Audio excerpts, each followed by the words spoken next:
Primeira palestra de hoje, Educação Afetiva e Humanizadora. O nosso palestrante conferencista é formado em Administração pela Faculdade de Ciências Humanas de Vitória e em Filosofia e Teologia pelo Instituto de Filosofia e Teologia da Arquidiocese de Vitória, o IFITAV. Pós-graduado em Comunicação Social pela Universidade de São Francisco, de São Paulo, mestre em Teologia Patrística e História da Teologia pela Universidade Gregoriana, em Roma. Padre há 12 anos e há 3 anos é pároco da paróquia Nossa Senhora do Perpétuo Socorro, em Vila Velha, professor do curso de Teologia do IFITAV, coordenador de pastoral da Arquidiocese de Vitória. Vamos receber, então, Padre Anderson Gomes da Silva.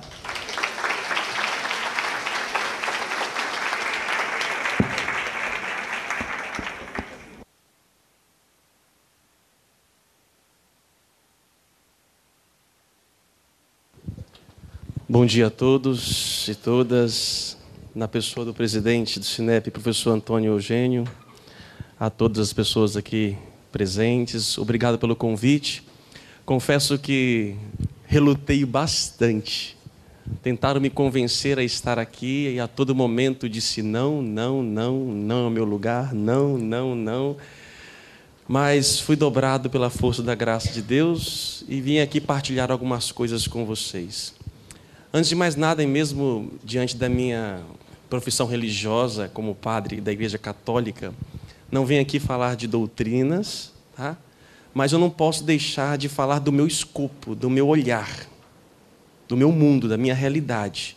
E aqui, então, não vou entrar em reflexões teológicas ou que possa abarcar uma questão ali diferente do seu credo. Vou falar a partir do ponto de um cristão. Isso pode ter certeza. Então, aos que não são cristãos, eu peço um carinho e respeito. Pode ficar tranquilo que não irei ofender nada, pelo contrário. O tema é desafiador. O tema, coloquei para nós, né? Educação afetiva e humanizadora. A transformação. Falar sobre a afetividade e ser humanizador, sem cair simplesmente nas palavras, é um exercício muito grande. Nosso grande perigo é ficarmos na teoria. Se nós ficarmos na teoria, de afetividade não tem nada. Embora sejamos um congresso, devemos vivenciar realmente algo, experimentar. Isso é fundamental nos tempos de hoje. O que eu fiz? Quando eu estudei esse tema, eu falei, meu Deus do céu, para onde eu vou começar? Peguei, então, o título e joguei no Google. O pai dos burros, lembro do meu tempo de Atlas, né? Você tinha que pegar, fazer pesquisa. Peguei o título e coloquei no Google. Falei assim, vou ver o que está acontecendo, qual é a reflexão que se tem neste âmbito, né? E para minha surpresa, porque eu não havia pesquisado sobre isso, encontrei vários artigos, várias reflexões, exatamente como o título está aqui. Como foi colocado aqui há pouco tempo, essa reflexão não é de agora, né? Já tem um tempinho. E eu comecei, então, a ler alguns artigos que falam sobre afetividade e humanização na educação. E, para minha surpresa, e aí que está, né? Para mim foi uma grande descoberta, tudo que estava sendo elencado nos artigos, eu falei, gente, eu conheço isto. Embora eu seja professor de teologia para futuros padres, eu conheço isto. As reflexões e as demandas ali colocadas, falei, gente, eu sou na Igreja Católica, eu sou aqui na Arquidiocese de Vitória, coordenador de pastoral. Então, é o braço do bispo para a questão pastoral. Então, nós somos aqui mais de 80 paróquias na Grande Vitória, 1.028 comunidades. Então, toda a ação pastoral dessas 1.028 comunidades, né, passa por mim nesse sentido, de planejamento, de organização, de ajudar o bispo, né? E quando eu olhava as demandas de afetividade, de humanização, eu falei, caramba, isso está me lembrando alguma coisa. E aí, eu comecei a perceber que existe esta mesma demanda e reflexão na questão da igreja. Nós, enquanto católicos cristãos, a partir do Papa Francisco, ele tem provocado todas as reflexões e demandas que vocês estão buscando, trazendo para nós. Então eu percebi que, opa, já não sou um peixe fora d'água. Já está falando a minha linguagem. Estamos aqui entendendo, eu estou buscando já entender o que esse grupo deseja. Porque o que vocês desejam enquanto educadores é o mesmo que nós, as mesmas nossas angústias na evangelização, que também é uma educação. E aí, diante disso, e aí desculpa falar do Papa Francisco, mas eu estava conversando segunda-feira com um empresário que faz um curso de lideranças na Fundação Cabral, Dom Cabral, e que ele faz um curso agora em Belo Horizonte, depois vão para a França e depois voltam para o Brasil, né? A Fundação de Lideranças. E conversando com ele na segunda-feira, e ele estava falando sobre lideranças nesse curso, para líderes do Brasil inteiro. E sabe quais foram as duas pessoas que apareceram ali, sendo comparativos? Francisco e Trump. Essa era a relação.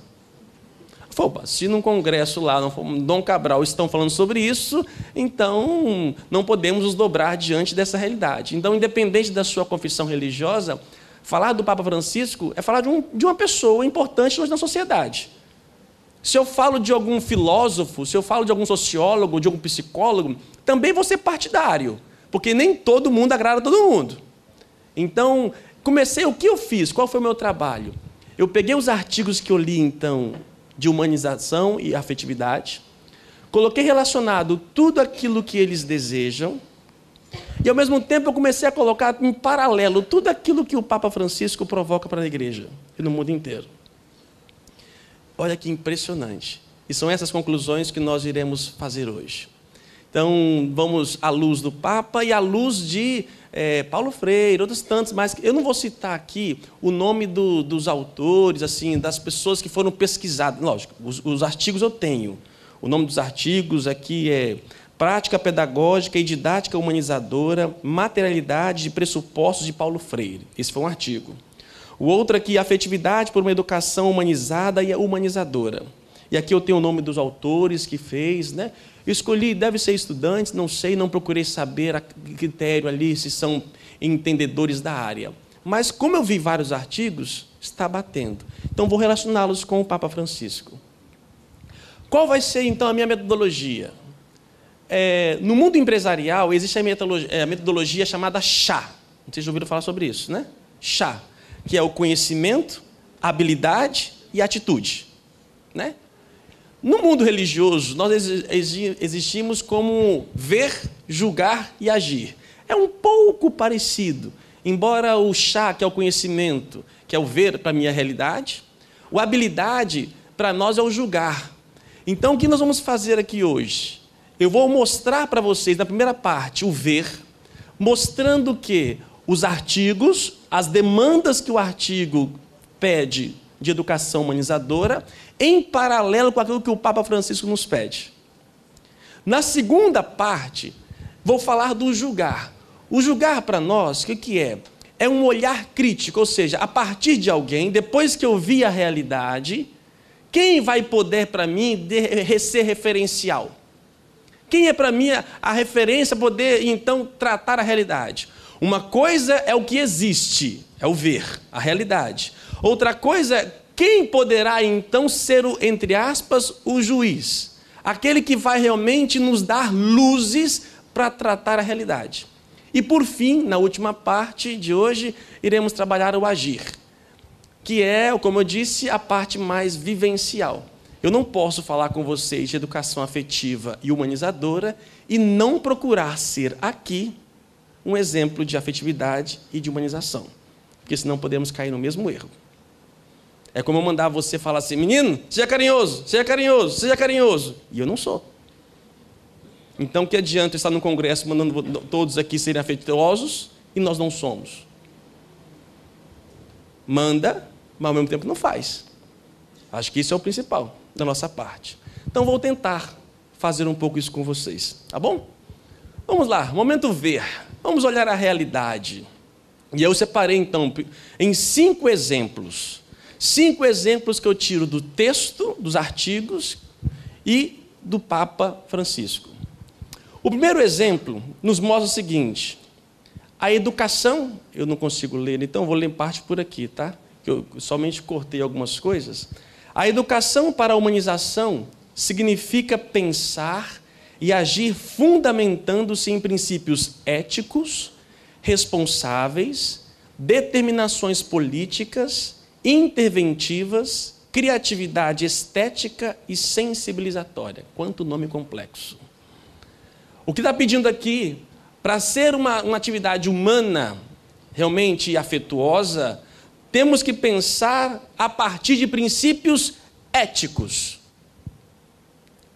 A ética tem que estar no fundo de tudo. E o que vivemos hoje em nossa realidade brasileira e mundo é falta de ética. É impossível viver a humanização. Como é que eu posso ser humano com você se eu te roubo? Como é que eu posso ser humano de você, sendo que as mensalidades são cada vez mais astronômicas? Como é que eu posso querer humanidade se eu tiro couro? É ético? O que é ético? O que não é ético? E o problema que nós vemos hoje é de um relativismo, né? O que é ético para mim não é ético para você e assim por diante. Esse é o problema do relativismo. E no relativismo não se encontra nenhuma solução, porque todo mundo está certo. Então, para viver essa educação humanizadora, afetuosa, princípios éticos são fundamentais. A lógica do mercado, que tem a sua lógica, será que até que ponto ela infiltra no mundo da educação? É ético ou não é ético? Embora necessitamos de tudo isso para a sobrevivência, até que ponto o lucro que é importante para as nossas vidas, até que ponto isso não interfere na nossa vida ética? E na nossa vida de transparência e de transmissão. Em paralelo a isso, diz o Papa Francisco cita o Bento XVI. Olha que interessante. A igreja não cresce por proselitismo, mas por atração. Essa é uma frase do Bento XVI que o Papa Francisco traz em si. Ele repete. O que é proselitismo e por atração? Só peguei só um significado na próxima página. Está lá. Lê para mim aí que eu não consigo ler. Pode ler vocês? Muitos.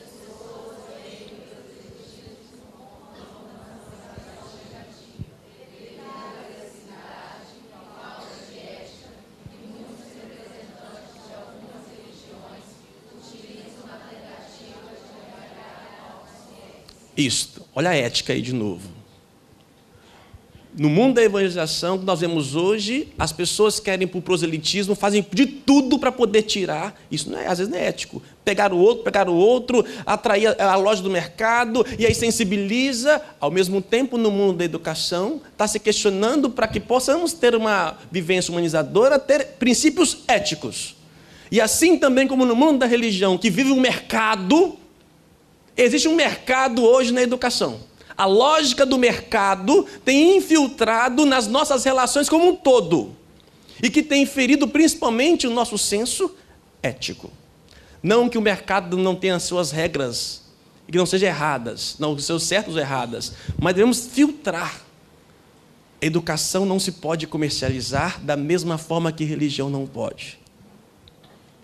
Então, diz o Papa Bento XVI e Francisco, a religião tem que ser por atração, não por compras ou por outras coisas que seja, mas tem que ser por isso. Assim, uma educação afetiva, humanizadora, ela vem também por essa atração, desejo, de ver, de olhar e desejar. Nossa, eu vi aquilo ali, me impactou, eu gostei, mexeu dentro de mim. Isso é um exemplo que começa a dizer. Segundo exemplo, aí está mais resumido, eu vou dizer um pouco maior. Diz o artigo, quando a escola e a universidade ensejam uma prática pedagógica humanizadora, desencadeiam processos de abertura ao diálogo dos sujeitos envolvidos, superar a afeição transmissora dos conteúdos demanda a assunção de uma prática pedagógica docente-discente, humanizadora, rigorosa e crítica. Ou seja, após a ética, vem trabalhar a questão do diálogo. Para que eu possa ter uma educação humanizadora e afetuosa, há de ter abertura ao diálogo. O diálogo entre todos. Embora estejamos, muitas vezes, hierárquicos, mas temos que haver a parte ali da possibilidade do diálogo, sem medo de perder os cargos. E aí fomos ameaçando, somos medrosos, vou perder se eu falar alguma coisa. Eu posso correr o risco de não perder o meu emprego, ou talvez de não conseguir mais alguma coisa, ou talvez perder os meus professores, e aí a gente temos medo do diálogo. O diálogo é fundamental. Sem diálogo não acontece, meus irmãos. Isso em todas as instâncias da nossa vida. Aprender a dialogar, e nesse diálogo eu vou ouvir às vezes aquilo que eu não gosto, não quero. Mas eu tenho que estar aberto a esse diálogo. Senão não existe com os alunos, com os professores, com a direção, todo mundo. É chato, é pesado a gente ouvir críticas a nosso respeito. Mas a gente tem que aprender a abrir-nos ao diálogo. É somente a ele que vamos crescer. Só que o que diz o Papa Francisco sobre isso? Eu vou ler um texto maior. A reforma das estruturas que a conversão pastoral exige só se pode entender neste sentido: fazer com que todas elas se tornem mais missionárias, que a pastoral ordinária em todas as suas instâncias seja mais comunicativa e aberta, que coloque os agentes pastorais em atitude constante de saída. Paróquia não é estrutura caduca, não deve estar separada das pessoas, nem complicada. Gente, o que nós estamos vivendo na igreja, o Papa joga uma bomba. Bum! Olha, você tem que sair. Tem que sair da igreja, tem que dialogar, tem que tudo isso. E nós estamos vendo isso daqui, para poder cumprir. Enquanto muitas instituições permanecem do mesmo jeito. O que vocês estão exigindo de humanização é aquilo que nós, enquanto religião, estamos buscando. Só que tem que ter atitudes concretas, sair do comodismo, sair de nós mesmos. E aí nós, inspirados por este homem, temos feito o quê? Não é simplesmente celebrar nas ruas, né? Eu, como moro na minha paróquia na Praia da Costa, quem costuma ver algumas coisas aí de noticiados, né? É muito noticiado lá as coisas que a gente faz lá, né? Não por nossa culpa, mas porque tem gente lá que gosta de aparecer, né? Mas estamos lá, nós estamos nas praias, nós começamos missas no condomínio. Eu tenho 3 comunidades, uma paróquia com 3 comunidades. Só no meu território paroquial são 280 edifícios. No meu território paroquial. Eu vou imaginar, por exemplo, no final de semana eu atendo, em média, assim, uns 4.000, 5.000 pessoas passam por nossas igrejas nesse final, somente eu nessa paróquia. O que é 4, 5.000 pessoas diante de uma realidade da Praia da Costa? Nada. E eu vou ficar esperando? E muitas vezes nós podemos ficar esperando as pessoas, esperando que alguém fale alguma coisa, critique alguma coisa. Não! Essa questão da saída, assim como a igreja nos provoca, é o que é pedido para uma educação humanizadora. Sair de si, ir ao encontro do outro, dialogar. E quando eu vou para os condomínios, nas missas de condomínios, por exemplo, que a gente faz, 30 pessoas, 40 pessoas, às vezes no máximo. Ali acontece uma interação um pouco maior, melhor. E isso, às vezes, essa interação na sala de aula. Ou com os nossos educadores, sair. É isso que realmente, através disso, nós seremos mais humanizadores. Desde que eu comecei a fazer essa atitude de sair, e eu gosto como padre, tem uma coisa que eu gosto muito de repetir o que Jesus Cristo fazia. Jesus Cristo comia na casa de todo mundo. Não perdia uma boca. Eu adoro, gente. Eu adoro. Dizem que barriga de padre é cemitério de galinha. Não é isso? Então, eu até falo para os meus paroquianos, gente, quem quiser pode me convidar. Pode me convidar. Gente, não tem coisa melhor do que você conhecer as pessoas que numa mesa. Se aproximar. Sai das suas casas, vai conhecer os seus professores, vai conhecer os seus alunos. Sai, senão não teremos humanização.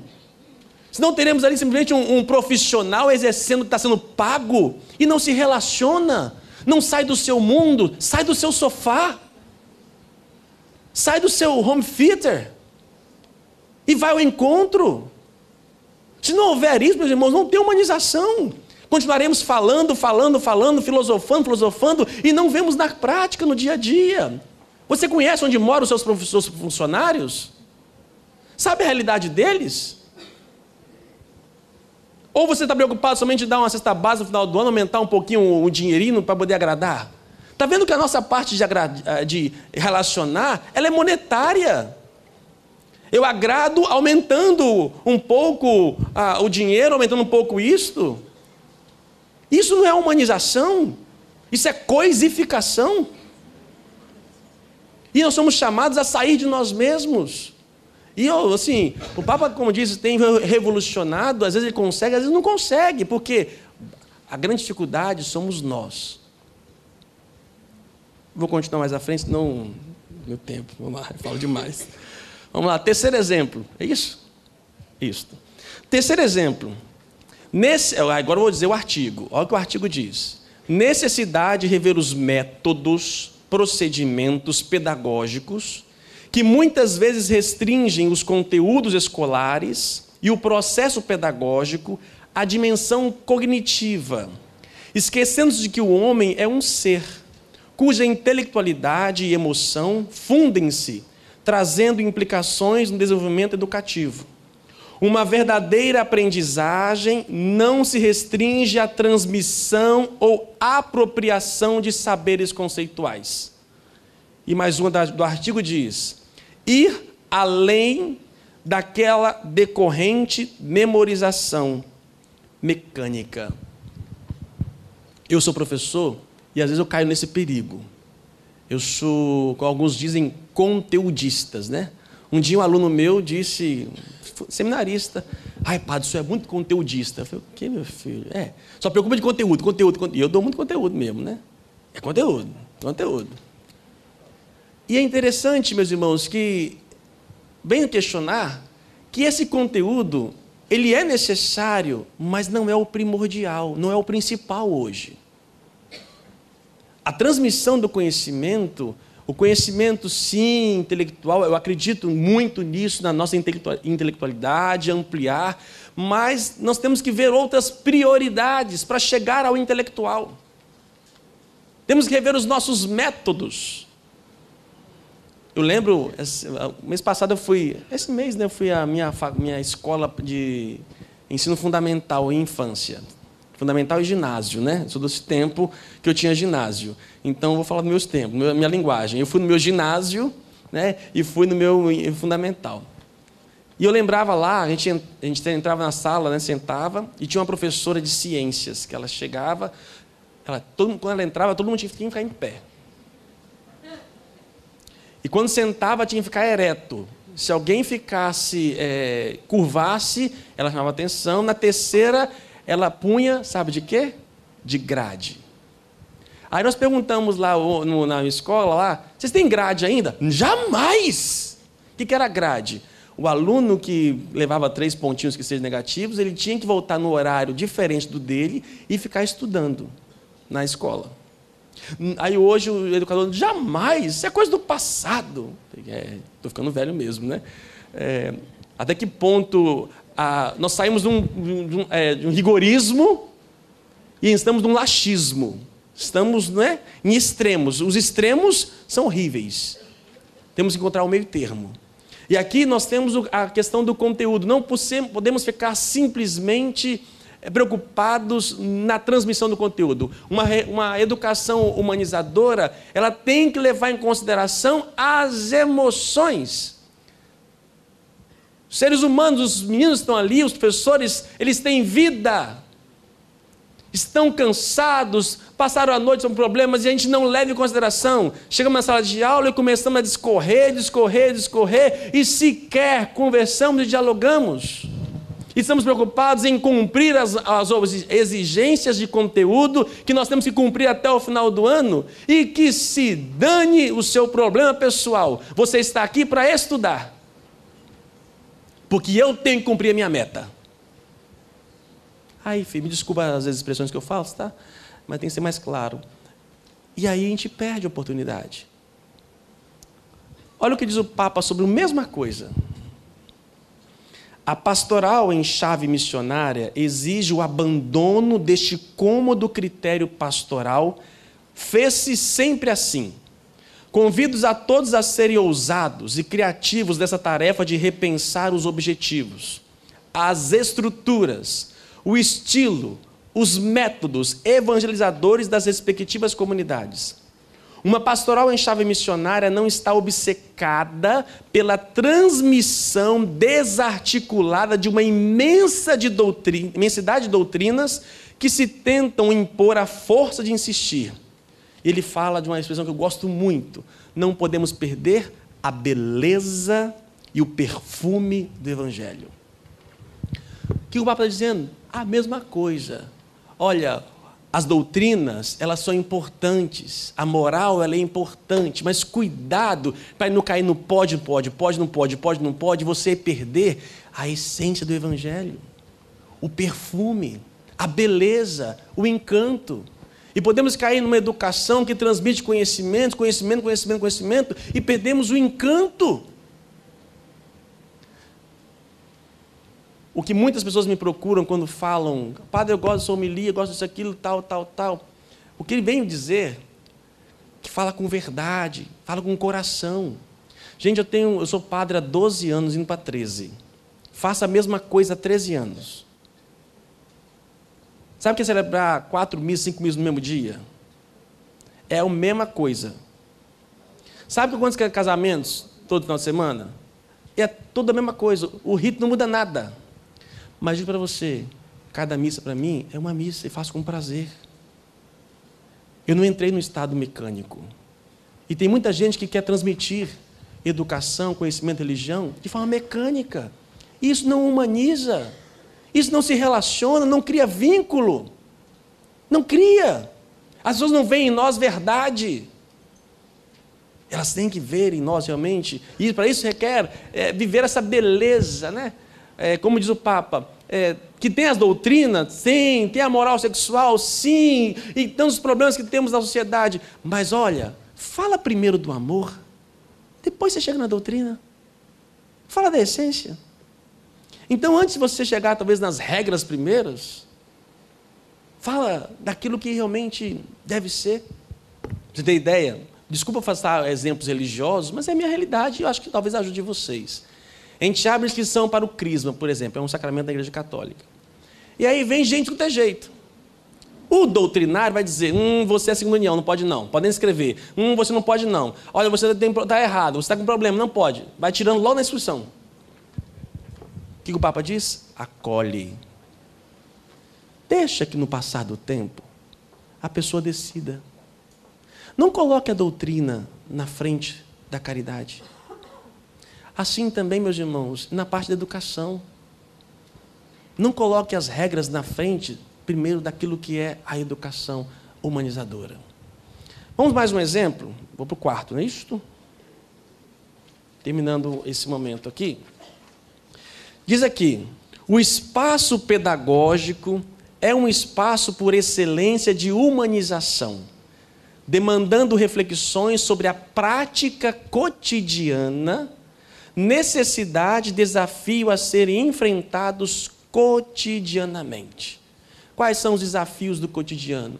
Eu fui pároco na paróquia São Pedro, na Grande São Pedro, aqui em Vitória, durante 4 anos e meio. São Pedro 1, 2, 3, 4, 5. Fiquei lá 4 anos e meio. E lá, muitas vezes, diretores, professores de escolas públicas, em particular lá não tem, né? De públicas, procuravam pedindo socorro. Padre, pelo amor de Deus, não conseguimos lidar.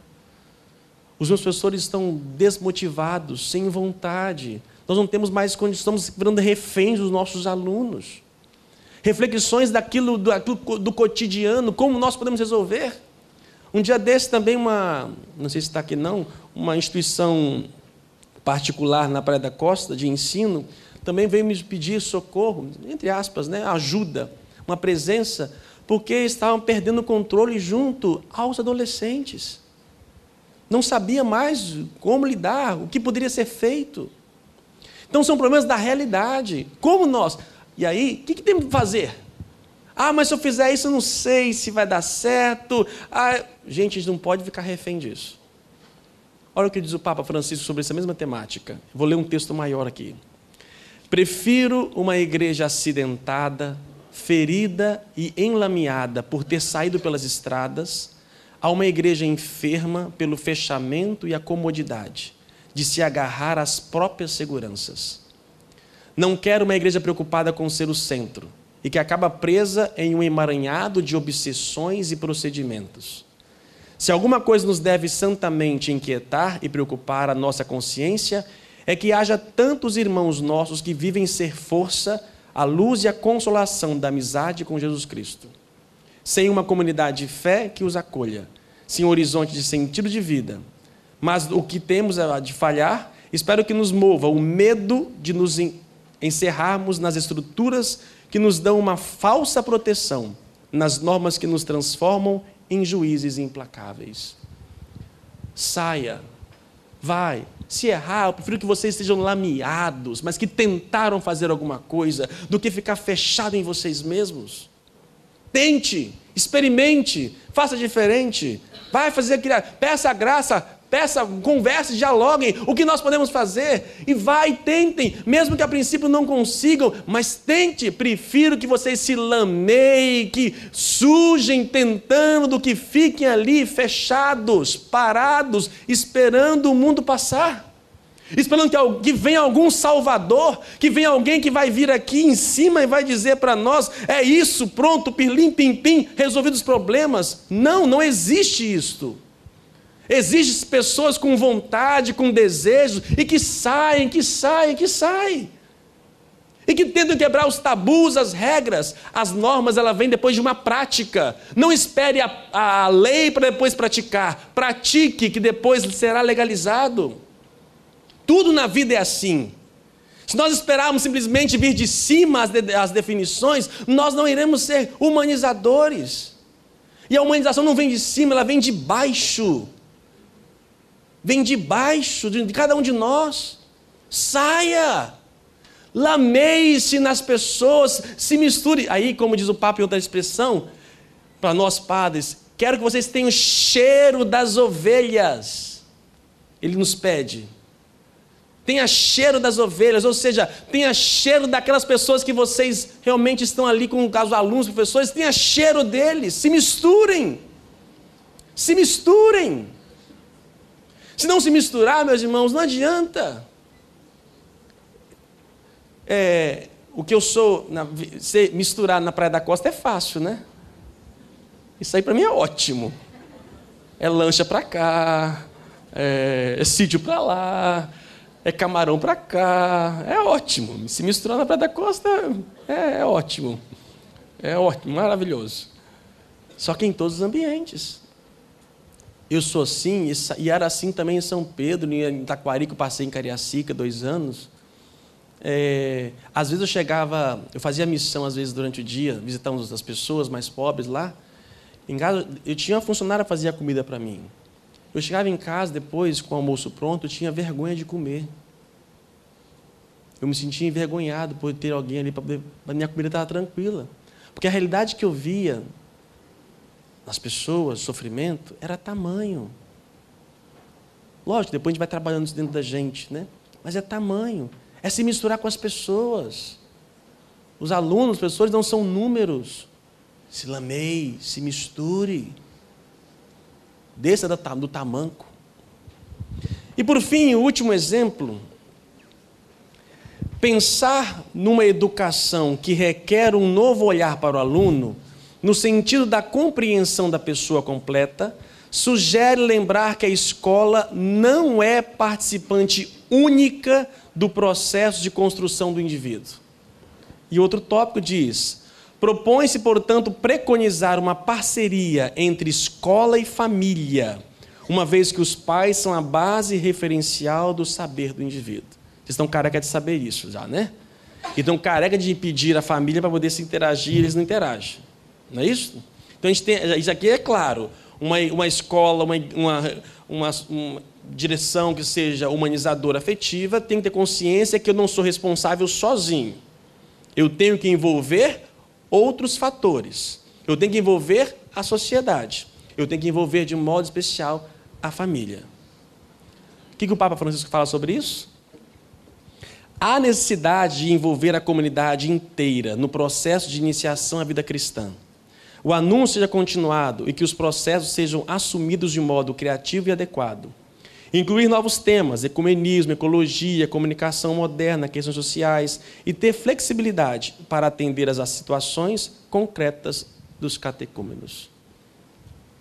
A mesma coisa, envolve a família. Nós estamos num processo de educação. Para nós, educação na igreja se chama catequese. O que vocês chamam de educação, nós chamamos de catequese. E nós estamos no Brasil inteiro, à luz do Papa Francisco, estamos buscando uma catequese, o que era uma catequese de conteúdo, transmitir conteúdo. Grava isso, quantos sacramentos tem? As crianças, quando chegam para a confissão, a primeira confissão é uma gracinha, tudo tremendo. Chegam lá tremendo, eles acham que o padre vai perguntar um monte de coisa. Eu não pergunto se ele decorou o sacramento, se ele decorou isso. Não. Você mora onde? Você mora com quem? Você gosta de quê? O que você gostou na catequese? E aí você vai desmontando a pessoa e vai percebendo, entrando um pouco na realidade dela. Nós estamos vivenciando uma catequese que a gente chama catequese com inspiração catecumenal, ou seja, buscando lá no início do cristianismo, qual é a forma de poder evangelizar e catequizar.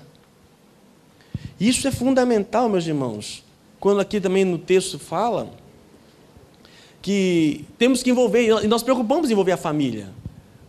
Um grupo lá de catequistas, o que eles fizeram? Olha como é que é sair da sala de catequese, né? Primeiro que a gente tenta tirar da cabeça da pessoa que a criança lá, ali não é professora, né? Aí a catequista fala, vamos lá abençoar o quartinho, o seu quartinho. Gente, envolve a família inteira. A catequista sai do seu lugar, sai do seu mundo, deixa de ir na catequese, na sala na catequese, ela vai na casinha da criança, junta os pais, abençoa o quartinho dela, faz a leitura, envolve a família. Nosso papel hoje, nossa preocupação, é envolver a família. Porque a gente fica na catequese, por exemplo, com 1h, 1h30 uma criança durante a semana. Vocês ficam um tempo maior. Como envolver a família nesse processo? De que maneira? Não é simplesmente chamar para reunião de pais. Ai, gente, para de esperar que o povo venha até você. Vá. Ah, mas vou gastar tempo. Se vira, filho. Você está sendo pago para isso. Se vira. Vá ao encontro. Mas são muitos. Sim. Se multiplique. As pessoas precisam de proximidade. Elas querem que vocês conheçam a realidade. E isso é humanização. Vá ao encontro, socialize, converse, perceba a realidade.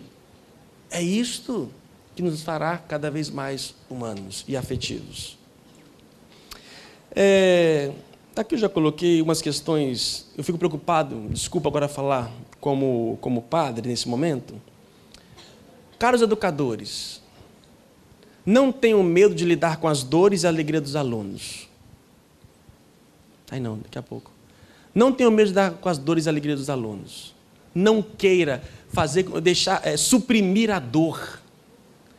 Ou seja, a criança perdeu o pai, perdeu a mãe, ou é adotada que seja. Vamos fazer o seguinte, já que está todo mundo plural, não vamos criar Dia dos Pais, não. Vai ficar frustrada a criança. Vamos generalizar. A gente generaliza e pronto, a pessoa fica satisfeita. E ele que tem 2 pais? E ele que tem 2 mães? Se eu falo Dia dos Pais, vai ferir a criança. Faz isso não, gente. Faz isso não. Não nivela por baixo, não. Que as pessoas aprendam a lidar com as suas perdas.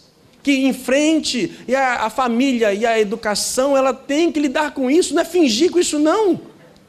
Não passa um pano por cima de tudo, para que as pessoas não possam sofrer. Não, elas têm que enfrentar a realidade. E nós, como escola, não podemos esconder isto. Pelo contrário, Temos que mostrar ali, olha, não é mostrar na cara, mas existe essa realidade.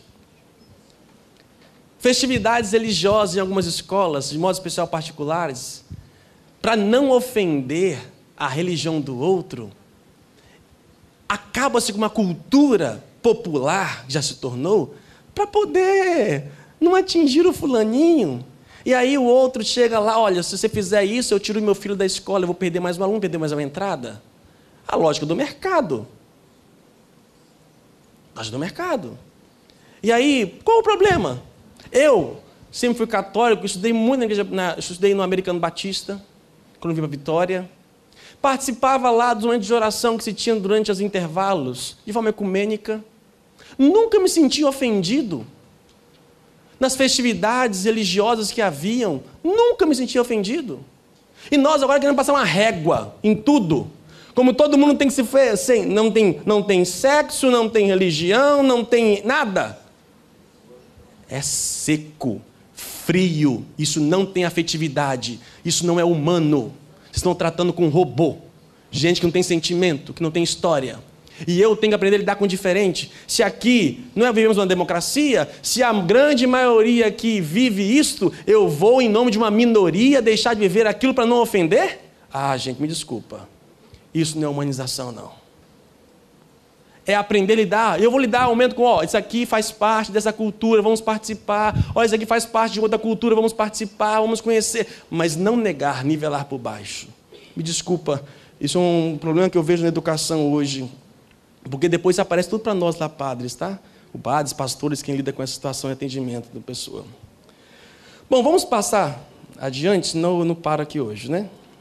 Só tem... isso é interessante isso aí. Quem já viu esse videozinho, não vou passar o vídeo não, que ele fala... Foi a Natura que preparou, soltou nas redes sociais, né? Que ele trabalha um pouco do mundo retilíneo, é como se fosse um cardiograma, né? O mundo antes, ele seguia esses princípios. Era mais simples, era mais previsível, mais lento, estável. Só que hoje o mundo está nessa vertente, assim, altos e baixos, altos e baixos, altos e baixos. Tudo mudou e muda muito rapidamente, né? E aí é muito mais complexo, exige muito mais rapidez, agilidade da nossa parte. Eu tenho que entender. É o que nós, igrejas, chamamos de, os bispos chamam de mudança de época. Nós estamos vivendo hoje uma mudança de época. Não é uma época de mudança. É uma mudança de toda a estrutura do mundo, a forma. Muito delas concebida e provocada pela comunicação pela internet. Está de fundo disso tudo, né?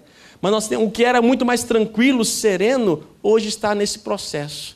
E o autor desse aí, ele faz uma comparação. Eu não gosto muito de comparar o Bento com Francisco. Ele faz uma comparação ali que o Bento seria mais institucional, né? Mais daquela linha retilínea, enquanto o Francisco, no mesmo lugar do Bento, com menos penduricalhos, assim que ele cita, né? Que fala com uma linguagem mais simples, mais direta, ou seja, mudou-se. E realmente o Francisco veio trazer uma revolução, né? Embora, como educador, digo, e teólogo, não existe mais ninguém mais inteligente hoje no mundo de teologia do que esse homem chamado Bento XVI. Francisco tem carisma, é popular, fala o que o povo, né, quer. Bento vai à raiz. São duas graças na nossa igreja. Aprendi a amar com certeza os dois. Mas realmente são perfis de mundos diferentes. O Bento hoje, na sua realidade, também são homens de 80 e poucos anos, tá, gente? Tem dificuldade para lá no mundo presente. O mundo que ele foi constituído, educado, é outro. Bom. Não pode pular isso daí, senão não vou... Desculpa, senão meu tempo se esgota. Vamos para o ver, para o julgar? Isto. Momento do julgar. Então, ou seja, a princípio a gente viu a realidade, viu aquilo que nós vimos de possibilidade, quais são as demandas, tanto dos artigos que foram colocados. Não sei se esses artigos representam o tema, aí eu deixo para vocês. Foi a referência que eu tive.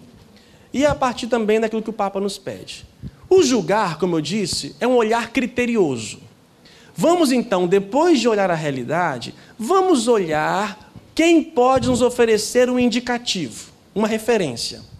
Eu poderia pegar Paulo Freire, poderia pegar filósofos, sociólogos, poderia pegar psicólogos, poderia pegar tantas outras áreas. Eu peguei quem? Quem eu peguei? Jesus Cristo. Tem aí um livro, até li do Augusto Cury, né? O homem mais inteligente do... É isso? Né? A história, né? Eu li o livro. É interessante alguns pontos. E aí, eu quero que nós possamos olhar, lembrando que nós vamos buscar luzes. Vamos buscar luzes para a nossa realidade. Me permita ler um trecho bíblico. É uma história. Se não quer falar de Bíblia, eu vou ler uma história para vocês. Poderia ler tantas outras histórias. Tá bom? Espero que você tenha respeito a essa leitura. Essa leitura se fala de um encontro. Quem já conhece aí da Bíblia, Jesus e a Samaritana. Samaritana era uma mulher, lógico, e nós sabemos muito bem que os judeus e samaritanos não se davam. Não vou entrar nessa ótica aqui, só para ter ideia das diferenças que haviam entre eles. Eu vou ler o trecho que se fala desse encontro. Quando Jesus soube que os fariseus tinham ouvido dizer que ele fazia mais discípulos e batizava mais que João, ainda que de fato Jesus mesmo não batizasse, mas os seus discípulos, deixou a Judeia e retornou à Galileia. Era preciso passar pela Samaria. Chegou então a uma cidade da Samaria chamada Sicar. Perto da região de Jacó, havia dado a seu filho José. Ali se achava a fonte de Jacó. Fatigado da caminhada, Jesus sentou-se junto à fonte. Era por volta da hora sexta. Uma mulher da Samaria chegou para tirar água. Jesus lhe disse: dá-me de beber. Seus discípulos haviam ido à cidade para comprar alimento. Diz-lhe então a samaritana: como, sendo tu judeu, me pedes de beber, a mim que sou samaritana? Os judeus, com efeito, não se dão com os samaritanos. Jesus lhe responde: se conhecesses o dom de Deus, e quem é que te diz, dá-me de beber, tu é que lhe pedirias, e ele daria água viva. Ela lhes disse: Senhor, nem sequer tem vasilha, o poço é profundo, de onde, pois, tiras essas águas vivas? És porventura maior do que o nosso pai Jacó, que nos deu este poço do qual ele mesmo bebeu, assim como seus filhos e seus animais? Jesus respondeu: aquele que bebe desta água terá sede novamente. Mas quem beber da água que eu lhe darei, nunca mais terá sede. Pois a água que eu lhe der, tornar-se-á nele fonte de água, jorrando para a vida eterna. Disse-lhe a mulher: Senhor, dá-me dessa água para que eu não tenha mais sede, nem tenha de vir mais aqui para tirá-la. Jesus disse: vai chamar teu marido e volta aqui. A mulher respondeu: não tenho marido. Jesus lhe disse: falastes bem, não tens marido. Pois tivesses 5 maridos e o que agora tens não é teu marido. Nisso falaste a verdade. Disse-lhe a mulher: Senhor, vejo que és profeta. Nossos pais adoraram nesta montanha, mas vós dizeis que é em Jerusalém que está o lugar onde é preciso adorar. Jesus lhe disse: crê, mulher, vem a hora em que nem nessa montanha, nem em Jerusalém adorareis o Pai. Vós adorais o que não conheceis, nós adoramos o que conhecemos, porque a salvação vem dos judeus. Mas vem a hora, e é agora, em que os verdadeiros adoradores adorarão o Pai em espírito e em verdade, pois tais são os adoradores que o Pai procura. Deus é espírito, e aqueles que o adoram deverão adorá-lo em espírito e em verdade. A mulher lhe disse: Sei que vens o Messias, que se chama Cristo. Quando ele vier, nos explicará tudo. Disse-lhe Jesus: sou eu que falo contigo. Naquele instante chegaram seus discípulos e admiraram-se de que falasse com uma mulher. Nenhum deles, porém, lhe perguntou: que procuras? Ou que falas com ela? A mulher então deixou seu cântaro e correu à cidade, dizendo a todos: vinde ver um homem que me disse tudo o que fiz. Não seria ele o Cristo? Eles saíram da cidade e foram ao encontro. Enquanto isso, os discípulos rogavam-lhe: Rabi, come. Ele, porém, lhe disse: tenho para comer um alimento que não conheceis. Os discípulos se perguntavam uns aos outros: por acaso alguém lhe teria trazido algo de comer? Jesus lhe disse: meu alimento é fazer a vontade daquele que me enviou. Muitos samaritanos daquela cidade creram nele, por causa da palavra da mulher que dava testemunho. E ele me disse tudo o que eu fiz. Por isso os samaritanos vieram até ele, pedindo-lhe que permanecessem com eles. E ele ficou ali 2 dias. Bem mais numerosos foram os que creram por causa da palavra dele. E diziam à mulher: já não é por sua causa que tu falastes que cremos, mas nós mesmos ouvimos e sabemos e cremos.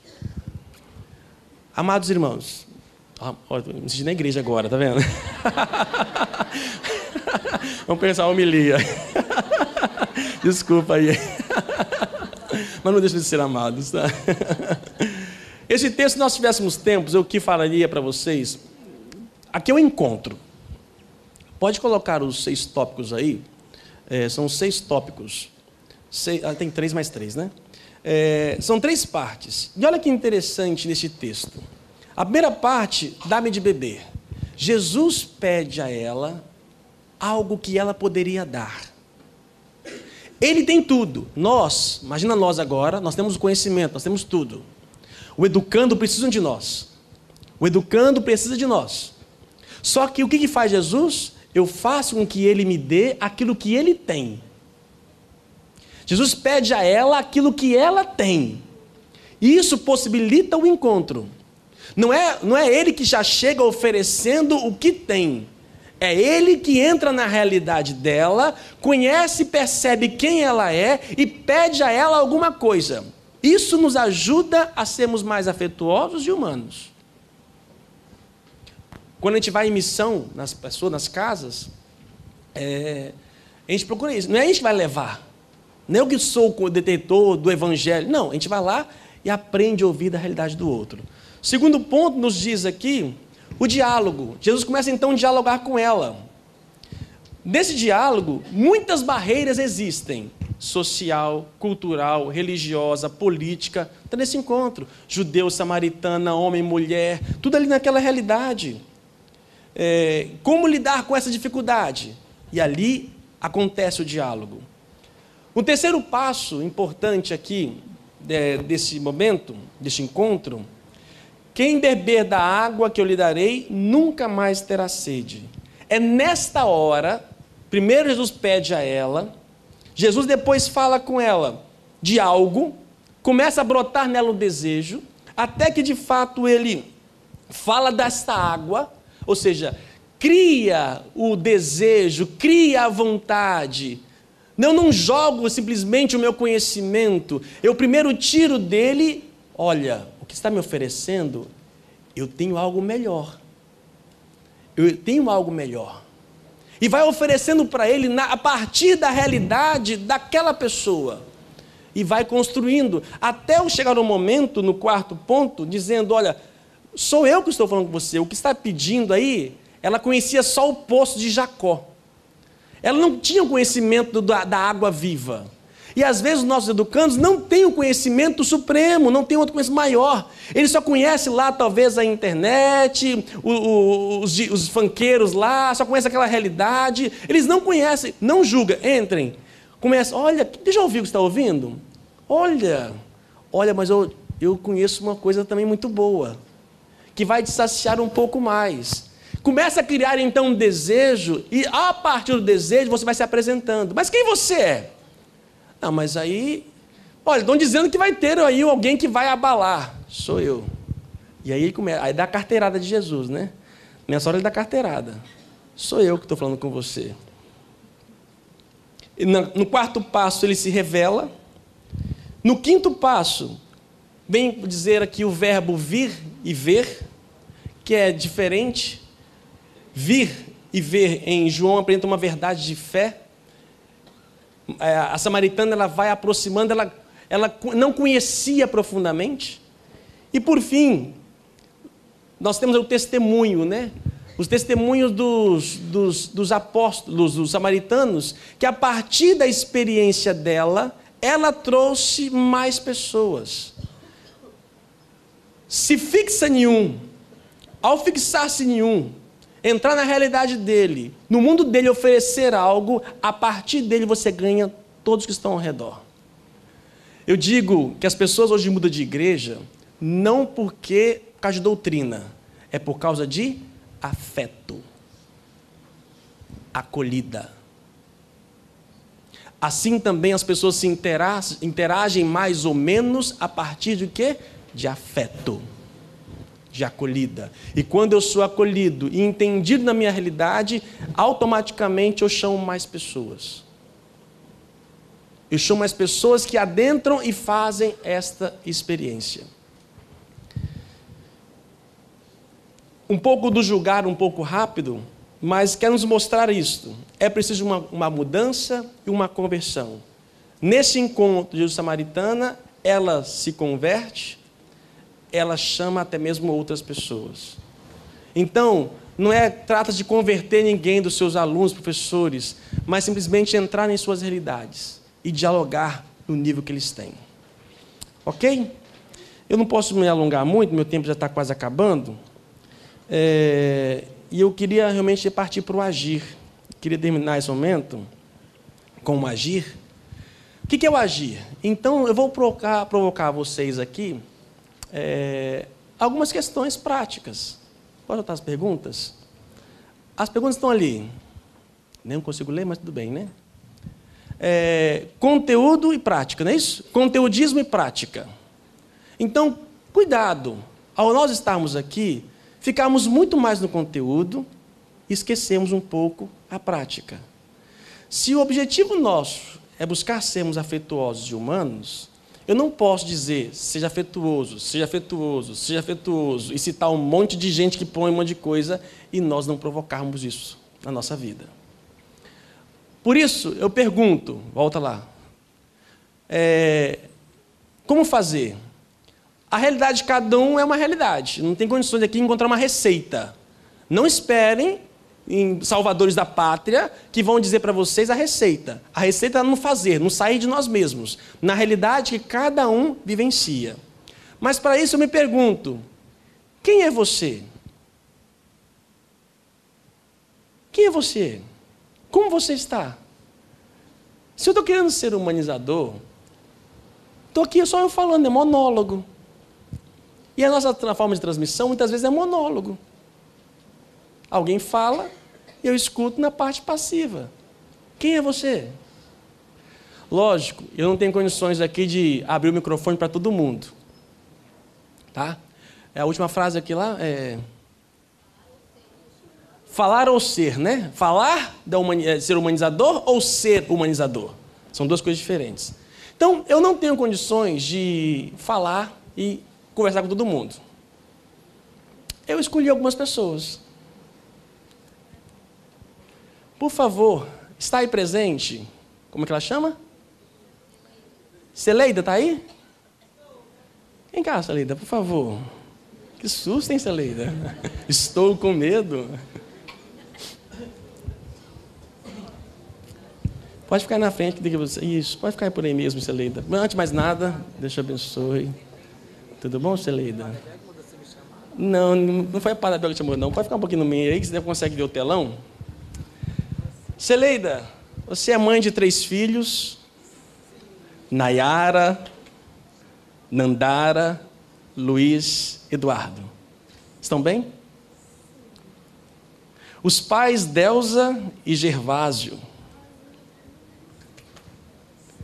Você tem casamento sólido e faz 54 anos de casados em outubro deste ano? É isso mesmo? A data quase errada, então. Parabéns desde já. Católica praticante, né, Celeida? Católica praticante, atuante. Aonde que é a sua igreja? Participa? Aparecida Cobilândia, Vila Velha. Toda a sua família é ligada à igreja? Você participou da Jornada Mundial da Juventude? Eu também estava lá em 2015, Rio de Janeiro. Muito bem. Você gosta de animais? Você teve um cachorrinho chamado Choquito? Roubaram o cachorro? Você gosta de viajar, né? Em 2013, você foi à Europa com amigos da Canção Nova, incluindo Nelsinho Correia. Não é isso? Foto aí na Paris, aí, lá? Torre Eiffel? É isso? Em 2014, você foi para Natal, Rio Grande. Família toda. Me disseram que você trata os funcionários da sua escola com muito carinho. A foto ali, é isso mesmo? É isso mesmo? Você tem um pecado grande. Você torce pelo Vasco.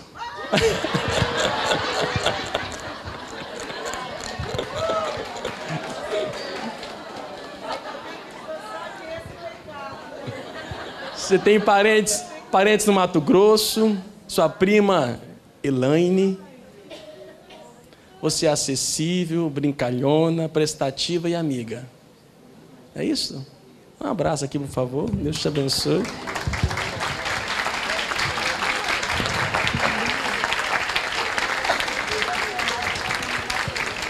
Só esqueceu de falar que eu sou muito amiga. Só esqueceu de falar que eu sou muito amiga dos seminaristas. Estou sempre lá no seminário. Aposto que isso é coisa deles, gente. Depois eu te falo a receita, tá bom? Eduardo Costa, você está aqui? Faça favor, Eduardo. Canta, Eduardo Costa, canta? Tem Gomes, também tem o Gomes. Fica ali no meio que você consegue me ver e ao mesmo tempo ver o telão, Eduardo. Eduardo, você é diretor... desculpa não falar da Celeida, proprietária e diretora do Centro Educacional Movimento do Saber, não é isso? Eduardo, você é diretor da Escola Monteiro Lobato, em Vitória. Isso? Casado com Kelly Carrareto. Casado em 2010? Tem lua de mel ainda, né? Sempre. Pais de Elise e Lara. Muito presente, faz o estilo de pai babão. Ficou triste com a perda do seu cãozinho de estimação, Zezinho. É isso? Morreu em 2015, aos 13 anos. Vocês gostam de cachorro mesmo, né, gente? Conseguiu outro para substituir? Muitos. Você também é católico. Participou da procissão marítima de São Pedro em 2010, não é isso? É sério, meio tímido, mas disseram que tem um sorriso solto. Uma coisa interessante que eu achei na sua ficha,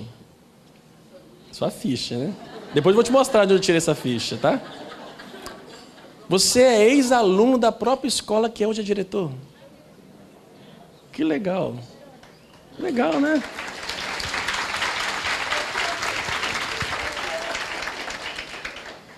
Agora você tem... Se o outro tem um pecado, você está quase no inferno, filho. E aí agora a rivalidade é comigo. Eu te empurro. Cruzeirense? Eu sou atleticano.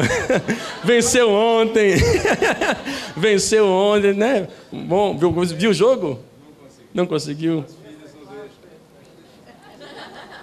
Gosta de relaxar em Manguinhos, na casa da família.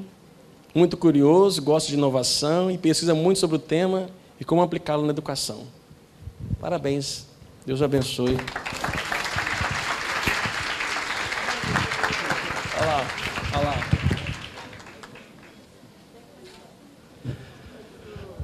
Por fim, para não matar vocês, eu não tenho condições de fazer de todos.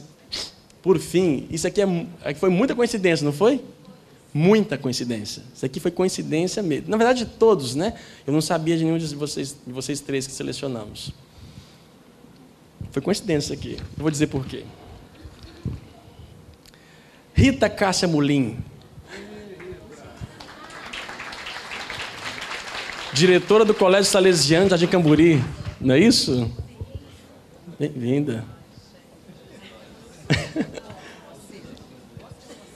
Tem nada.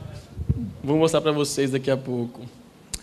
Rita, casada com Cláudio Alemar, 34 anos. É isso? Tem no marido um grande companheiro. Gosta de fazer caminhadas com ele. Estão sempre juntos. Tem um só filho, Vinícius, sua grande paixão. Adora viajar, principalmente para o Rio de Janeiro, onde mora com o filho. Viagens que já foram feitas. Turquia, Grécia, Croácia.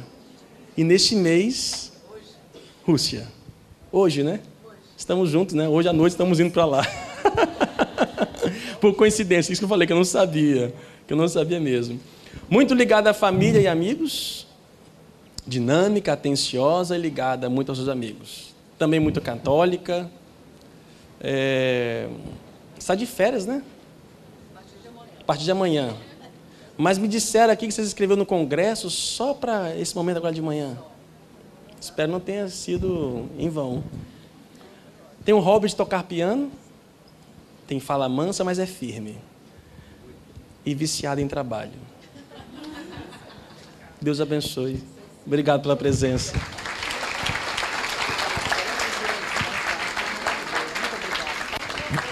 Opa! Todas as informações, nós escolhemos aleatoriamente as pessoas, todas tiradas da internet. Todas as informações tiradas das redes sociais. Não foi pesquisado nada além do que redes sociais. O que nós podemos com isso, com as nossas pessoas, com os nossos alunos, com os nossos diretores. Através dali, eles estão dizendo, gritando, falando, e nós, às vezes, nós nem sequer conhecemos. Muitas vezes curtimos, mas não nos preocupamos, não partilhamos. Quis trazer para você agora, neste momento, uma forma de agir. Ser humano, ser afetuoso. As pessoas querem ser reconhecidas, querem ser vivenciadas. Porque senão adianta ficarmos aqui até mesmo até amanhã, vocês, e começar a falar e não ser. Tem uma frase que me acompanha. Ouvi uma vez um retiro espiritual e ele me acompanha. Você é aquilo que sabe. Você é aquilo que sabe. A gente sabe muita coisa, né? Você é aquilo? Você é aquilo? Então, que você possa pensar e refletir sobre isto. E queria terminar este momento. Tem uma canção de Belchior,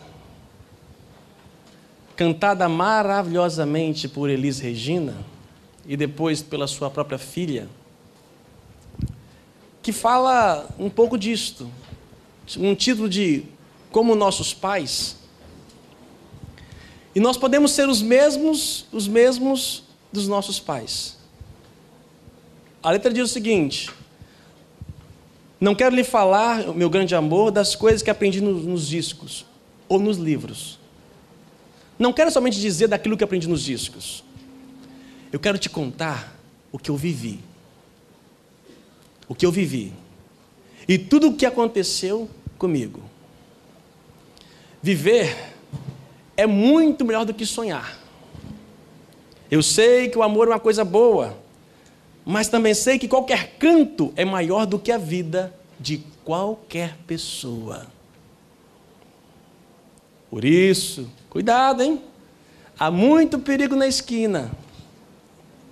Eles venceram e o sinal está fechado para nós. Vocês não, né? Não são jovens mais, né? São jovens. Para quê? Está fechado para abraçar seu irmão, beijar sua menina. E é que se fez o teu braço, o teu lábio, a tua voz. Você me pergunta pela minha paixão, eu digo que estou encantada com uma nova invenção. Eu vou ficar nessa cidade, não vou voltar mais para o meu sertão, não vou voltar para aquele momento passado. Eu vejo vindo no vento, cheiro de uma nova estação, de um novo momento. Eu vejo vindo acontecer. Eu sinto tudo na ferida aberta do meu coração. A ferida está aberta. Estamos machucados. Mas eu vejo vindo algo novo. Volto para o sertão ou me deixo levar por ele, pelo vento? Já faz tempo que eu vi você na rua, cabelo ao vento, gente jovem reunida. Na parede da memória, essa lembrança é o quadro que me dói mais. Mas a minha dor é perceber que, apesar de termos feito tantos, 7 congressos,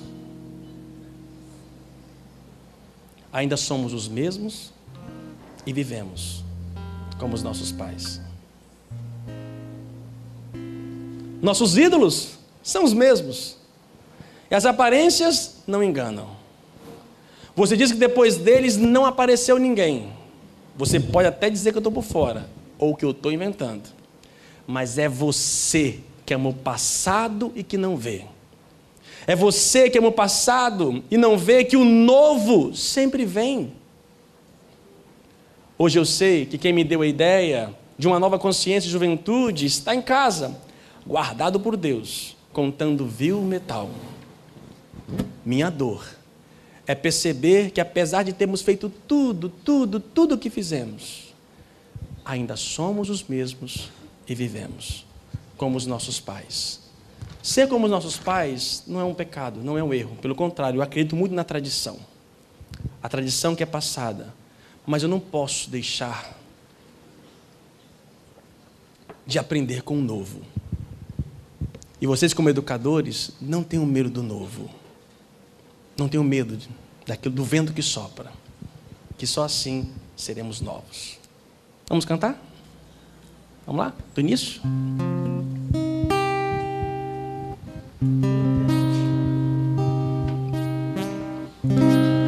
Não quero lhe falar, meu grande amor, das coisas que aprendi nos discos.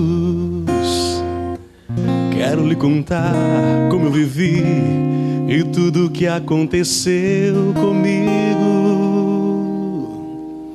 Viver é melhor que sonhar, e eu sei que o amor é uma coisa boa, mas também sei que qualquer canto é menor do que a vida de qualquer pessoa. Por isso, cuidado, meu bem, há perigo na esquina. Eles venceram e o sinal está fechado para nós que somos jovens, para abraçar meu irmão e beijar sua menina na rua. É que se fez o seu braço, o seu lábio e a sua voz. Você me pergunta pela minha paixão, digo que estou encantado com uma nova invenção. Eu vou ficar nessa cidade, não vou voltar pro meu sertão, pois vejo vir vindo no vento um cheiro da nova estação.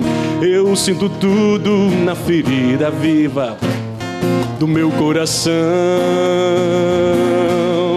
Já faz tempo eu vi você na rua, cabelo ao vento, gente jovem reunida. Na parede da memória, essa lembrança é o quadro que dói mais.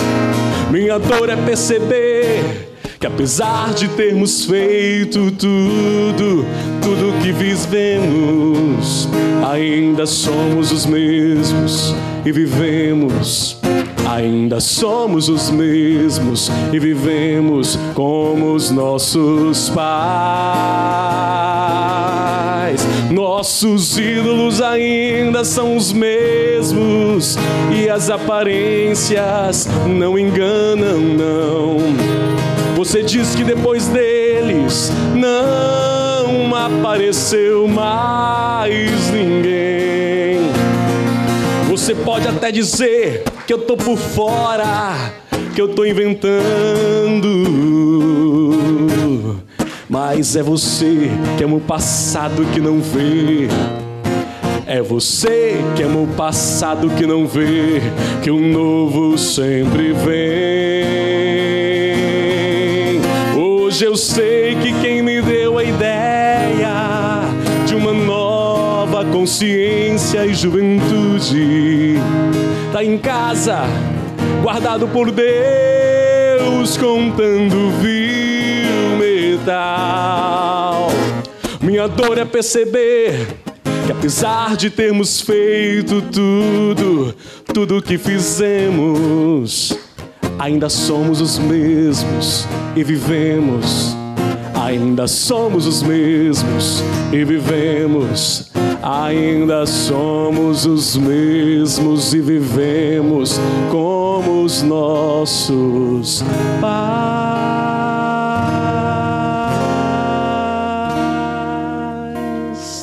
Valeu, gente. Obrigado.